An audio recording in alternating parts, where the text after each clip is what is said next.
Hello guys, welcome back to my channel. I'm Sikha here.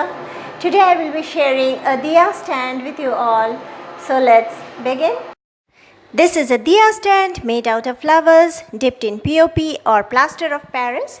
Here I have used some worn out fox flowers which has been put on an ice cream container and then decorated with vibrant colors.